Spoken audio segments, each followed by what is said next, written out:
Come on, Luna, pick up the pace. You got it, coach.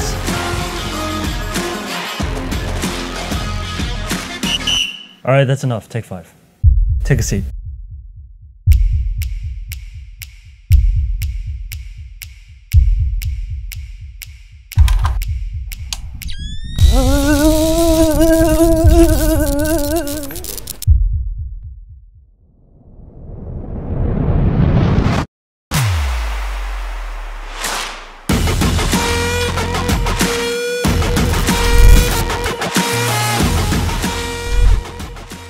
Sup? Whoa, what the? How'd you? I'm just that fast. Ever feel like you could use that little extra something to give you a much needed boost in performance? Hey everyone, I'm Luna and you're watching QuickTips EP7. Today we're going to be talking about DRAM and overclocking. Let's get started!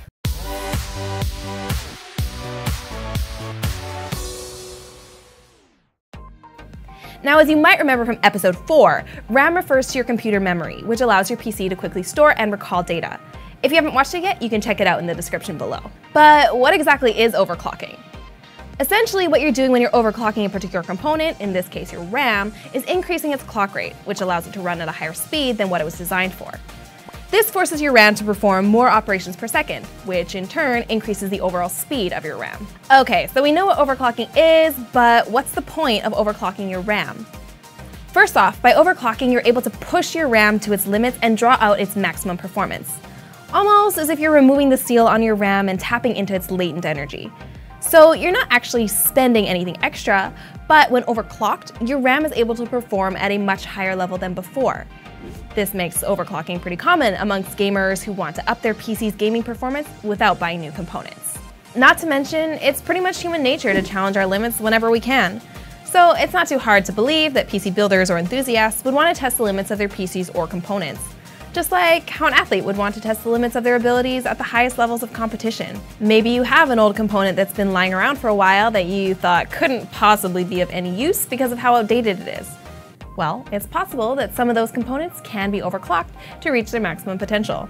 So even old components can be powered up, in a sense, to deliver the highest level of performance possible. So all this sounds pretty amazing, right? Like, wait, I can basically upgrade all my old components without having to buy new ones? Doesn't that sound a little bit too good to be true? Well, something you definitely need to know about overclocking before attempting it is that it isn't without risks. First off, when you overclock a component, you're essentially increasing its operational voltage, which results in an increase in heat. This increase in heat gradually damages your component over time, which can ultimately reduce its lifespan. So it's incredibly important to make sure that you compensate for this increase in heat by proportionally increasing the amount of cooling provided to the overclocked component.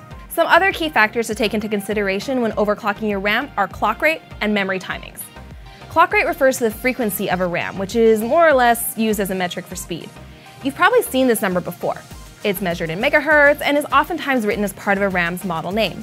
So, the higher your clock rate, the faster your RAM is. Then we have memory timings, which is also used as an indicator for speed, but in a different way. These can be found on the back of your RAM stick, which looks like this. Unlike clock rate, memory timings refer to latency, or the delay between operations. By optimizing your RAM's memory timings, you're able to achieve a higher memory frequency and also allow your RAM to run at its best. Since you're going for lower latency, the lower your memory timings are, the faster your RAM will be able to run. So knowing all this, how exactly would you go about overclocking your RAM?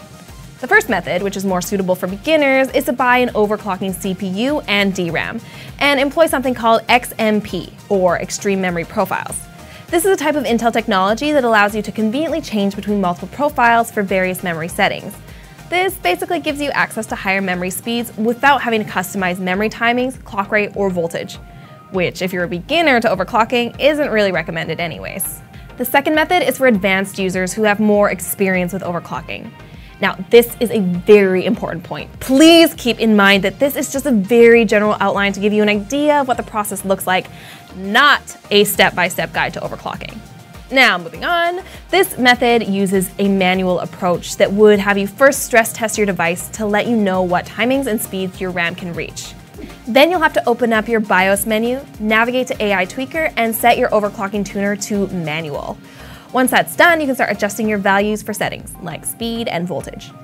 For voltage especially, it's important that you increase it in very small increments so that you don't risk straight up frying your components. As you gradually increase the clock rate and voltage of your RAM, the amount of heat it generates will become more and more of an issue. This is why it's so important to increase your PC's cooling capabilities using methods such as air cooling, water cooling, and liquid nitrogen to keep your RAM from overheating. Alright guys, it's question time. Now if you could overclock yourself for 24 hours, so you've got super speed and super strength, what would you do? Now I'm genuinely a little bit afraid of what kind of answers we're gonna get, but to heck with it. Leave your answers in the comments below. And that's all for this episode of Quick Tips. If you like this video, please give us a like and subscribe. And as always, if you have any tech questions, just leave us a comment to let us know. Thanks for watching. I'm Luna, and we'll see you next time. Bye!